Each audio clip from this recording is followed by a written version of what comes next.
Hello athletes, Travis here. Had a great question on a video the other day asking about the prevalence of a long layback and a high pull in a lot of indoor rowers.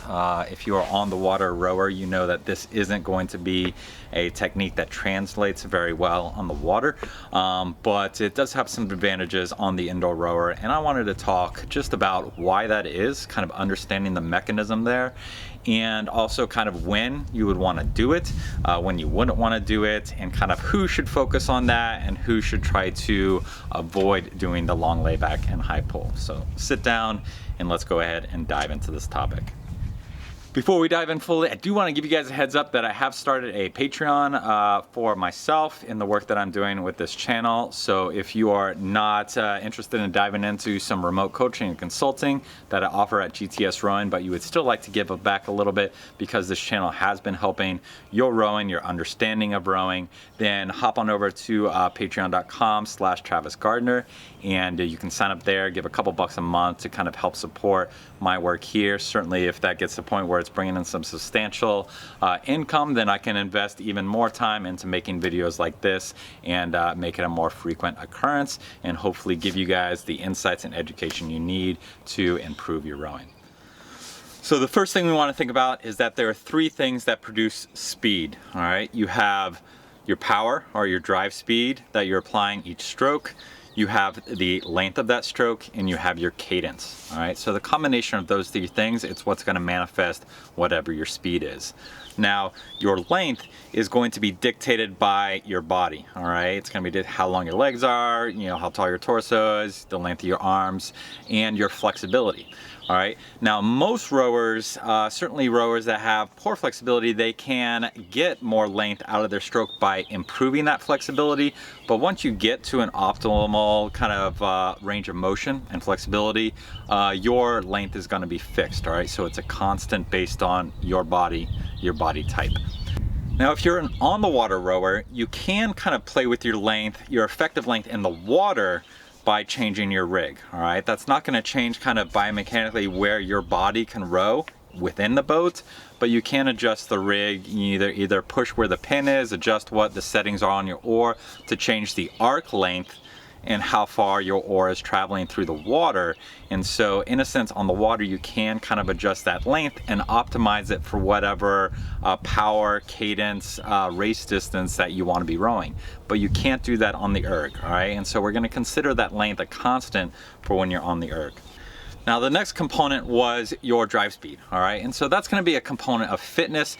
You can tweak that drive speed a little bit with your drag factor. I won't say a little bit, you can tweak it a lot with your drag factor, but generally there is going to be an optimum drag factor for your fitness and for the distance that you're rowing. All right, generally if you're going to go super short, you're going to do like a 100-meter sprint or even a 1-minute sprint, you're going to use a higher drag factor. And then as you move through into the middle distance events, your drag factor is going to settle and become fairly constant at whatever is optimal for you. All right, and there's certainly ways to find what that optimal drag factor is, but that's not the subject of this video. Maybe I'll make a video of that later, but suffice it to say, your drag, once you've dialed in what drag you should be using for your racing, that's going to be a constant as well. So then the next factor of speed is your cadence. Now, I would argue in a lot of instances that cadence is probably the most powerful influencer on your speed. All right, definitely in a boat. All right, if you can increase your stroke rate while maintaining a good dynamic and acceleration and clean technique, then you will go faster. All right, and so someone rowing at a 40 is probably not going to be able to overpower somebody rowing at a 48, 49, 50 in a sprint on the water, no matter how much more power is coming from that rower, assuming we're looking at rowers of equal talent and skill level. All right, and so you just can't muscle a lower stroke rate as much as effectively as you can tap a higher stroke rate, and that translates to the erg as well. All right, so stroke rate is a very, very powerful component of speed on the indoor rower. But having said that, rowing at a high stroke rate is very skill intensive, all right? And so in order to maintain clean technique, clean power application as that rate goes up is going to require a higher and higher level of skill, all right?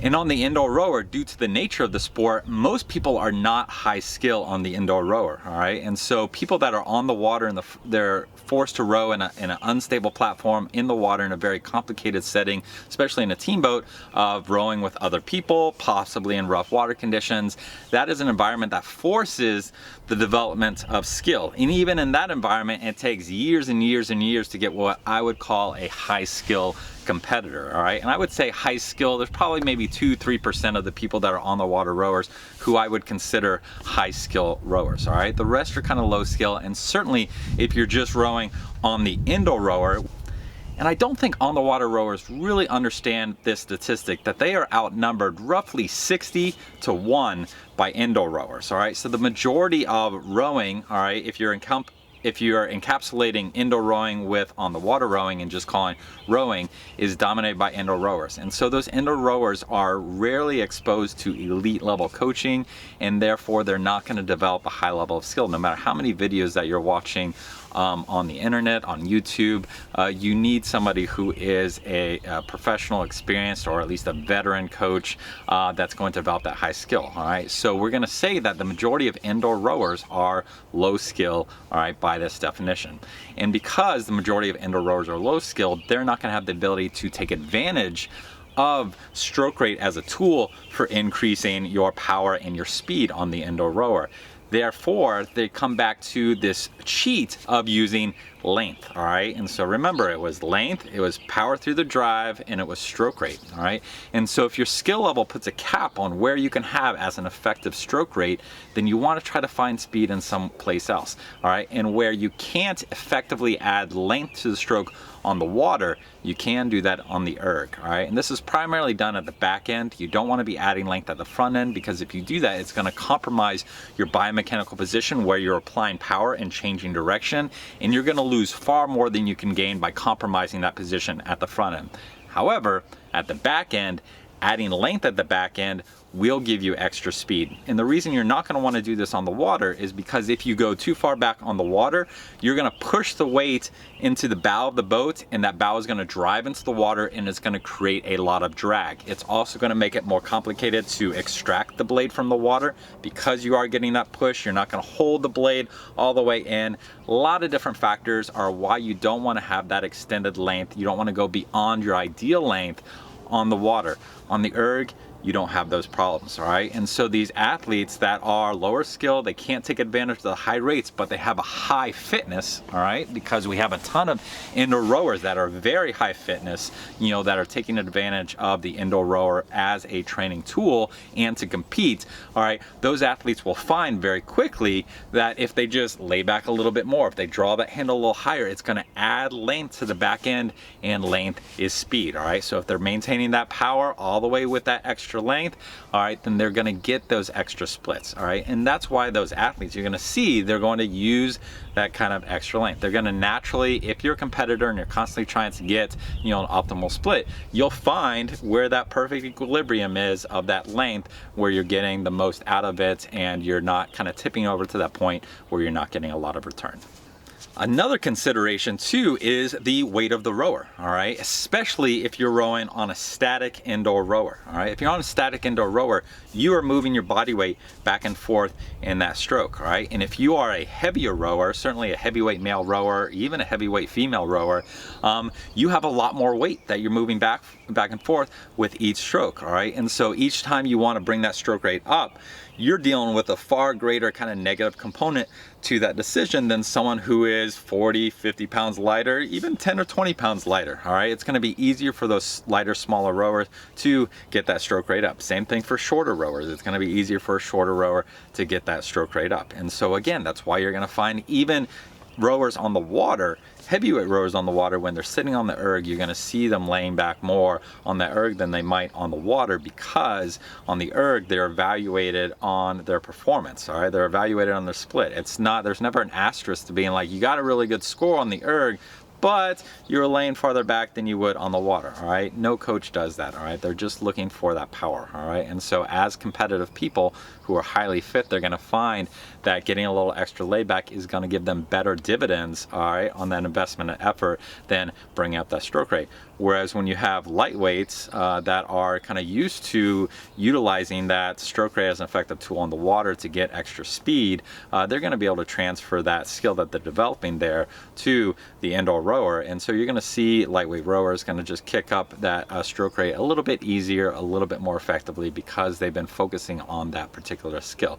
And a great example of this is if you look up Henrik Stephansen's world record or world record attempts on the indoor rower, you'll see kind of ways that Henrik kind of accommodates the indoor rower with his stroke, all right? And so for him, there is some length at the back end, but Henrik actually cuts off length at the front end, all right? So he's cutting off length at the front end to help him get that stroke rate up, because he knows that that extra kind of inch and a half or so at the front end is less important than being able to row at a 40, 41, you know, whatever crazy stroke rate he rows on those 2,000 meter pieces, all right? But it's very high, all right? And as a veteran rower whose ultimate goal was to compete in the Olympics on the water, he was developing the skill he needed to be relaxed and quick and effective at those higher rates, and he was able to transfer that onto the erg with his incredible fitness. And you can watch, just look it up on YouTube, Henrik Stephansen, Stephansen with a PH, not with an F,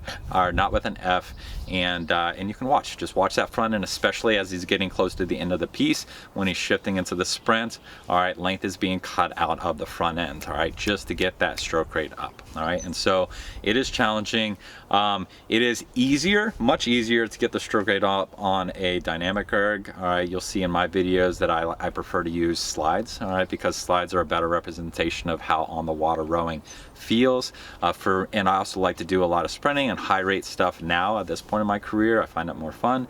And if I'm rowing at a 45 something on a stationary, on a static indoor rower, honestly, it feels like I'm having a seizure, all right? It doesn't feel good. There's nothing rowing like that for me, all right, having developed my own skill and my career on the water, all right? So I prefer the dynamic erg. I like the feel, all right? I can perform on a static erg. You know, ironically, you know, my record on a static erg for 1 minute is only a meter less than it is on the dynamics, but ultimately that didn't feel as good and as fun as the sliders, all right? So the sliders are a good enabler for letting you kind of get that stroke rate up, because on the sliders you are not moving your body weight back and forth, all right? And so for heavyweights, they're going to have a much easier time, especially on slides or on a dynamic rower like the Concept 2 Dynamic or on the Row Perfect, getting that stroke rate up, because it is the erg, it's the machine that's moving under them back and forth to get that rate up. It's not them moving their personal mass back and forth, all right? But if they haven't been developing the skill to increase that stroke rate like that on the water, then they're probably not going to have enough of the kind of lightness and quickness of the motions in order to do that effectively. So they might still kind of revert back to that long layback, high draw, all right, which is giving you length, all right? So hopefully that gives context so people can kind of understand why they see that on the erg and not necessarily see it on the water. In terms of developing muscle memory, if you're on the water rower, you got to decide, you know, is your priority to try to mimic the muscle memory that you want to have on the water, on the indoor rower, or is your goal performance, all right? I would tend to say, given our environment, that, you know, go for the performance, all right? That the layback is something that is not going to ingrain into muscle memory the way some people might think it will, all right? There are other things that you can do on the erg that I highly recommend doing on the erg that will develop the kind of muscle memory that you want on the water, but I've never really seen athletes that tend to kind of develop that long layback, all right, and that high pull on the erg, transferring that to the water.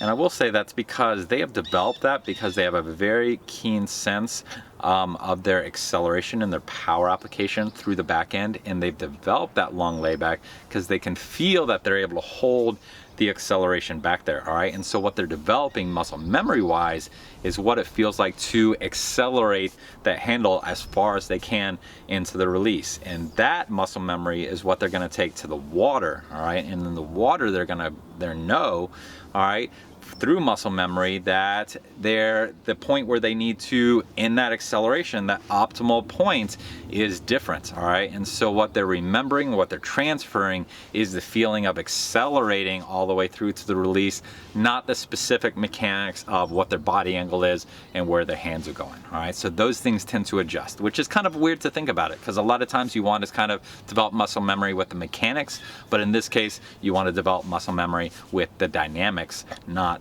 the mechanics, all right? So that's it. Hope this guys helped you understand a little bit why you do that. Maybe, you know, encourage you to do it yourself.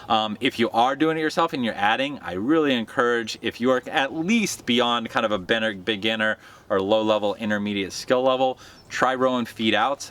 Rowing feet out is really good for ensuring that you are accelerating the handle all the way to the end. If you're not familiar with this drill and you're doing it for the first time, I'd recommend have someone stand behind you because you might just fly off the back of the erg if your acceleration is not good and you're trying this for the first time, and I don't want you to get injured. All right, so do that, but try it. You know, if you can row feet out on the erg, then you're doing good things. All right, and if you can't row feet out on the erg, then you need to make an adjustment and make sure that you're rowing within the boundaries that you could rowing feet out. All right, and another thing, if you're rowing feet out and you can't apply the same level of power, a lot of people that just start feet out, they might be doing steady state at a 2-minute split, and then they try rowing feet out and suddenly, you know, they're holding a 208, 209. All right, you should be able to produce the exact same power, exact same stroke rate, exact same effort level, feet out as you would feet in. All right, and so that's a good way of knowing if you have mastered that skill on that erg. All right, so there's a drill that you guys can work on. We'll call that intermediate to advanced level